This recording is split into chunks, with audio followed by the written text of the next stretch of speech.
Good morning, everybody. I'm not going to be doing episode 23 yet of the Lynette Hooker case, but I am going to give a quick update on what's happening at this point. This is a turning point in her investigation. From the moment that Lynette Hooker disappeared, investigators treated Brian, her husband's, account as a starting point because he was the last person with her. But as the days have passed and more evidence has come in, the story he gave about where they were the night began to fall apart.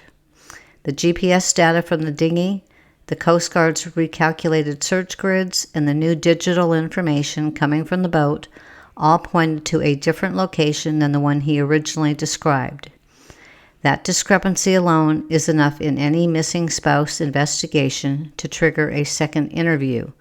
Because when a person's timeline doesn't match the digital record, investigators have to determine whether it was an honest mistake or a deliberate attempt to mislead.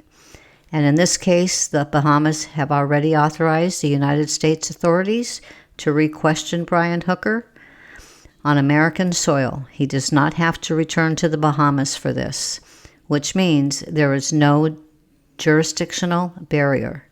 Once the forensic analysis from the sailboat is complete, once the infrared camera footage is reviewed, and once the witnesses' statements are compared to the GPS data, the investigators will have a much clearer picture of what truly happened that night. And if that picture continues to show that Brian's account was knowingly false, that he placed the dinghy somewhere other than where he claimed, that he delayed reporting Lynette's missing, and that the evidence on the boat contradicts an accident, then bringing him back in for questioning becomes more than routine. It becomes the moment when the investigators confront him with the inconsistencies and give him a chance to explain them. In many no-body homicide cases, that second interview is where the case turns. It's a significant turn, because by the time the investigators sit down with someone again, they already have the digital evidence. They have the forensic findings, the behavior red flags, and the motive indicators begin to line up. And if those elements point toward foul play, then the questioning is no longer just about clarifying details. It becomes the final step before charges are filed. That's why your instincts are probably correct. If and when he is brought back in, investigators may already have enough to move forward, and the interview becomes less about gathering information and more about giving him the opportunity to respond to the evidence they've already collected. In the end, everything now hinges on the evidence that has been quietly building behind the scenes. The Bahamas has already authorized the investigators to bring Brian back in, and once they do, it won't be just another routine conversation. By that point, they will have had, as I indicated, all of the evidence back and laid out in front of them.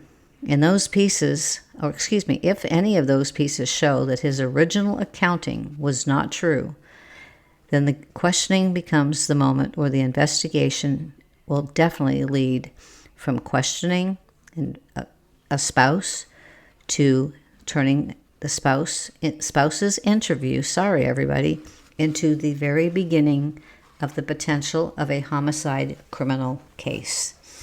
Whether or not charges are filed will depend entirely on what the evidence proves, but the path to that decision is already in motion, and once he is brought back in, the direction of this investigation will become unmistakably clear. Under the current circumstances, if the evidence gathered supports it, investigators could determine that Brian is responsible and move forward based on the findings in hand.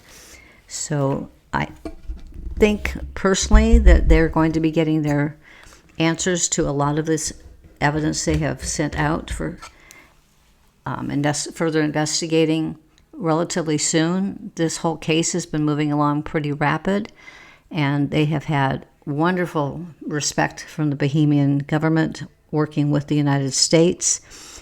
I understand that Brian's attorney has made a few comments this past weekend indicating that there's no comment, but I wouldn't be surprised if Mr. Brian Hooker is called in very soon for questioning, and it's not going to be pretty.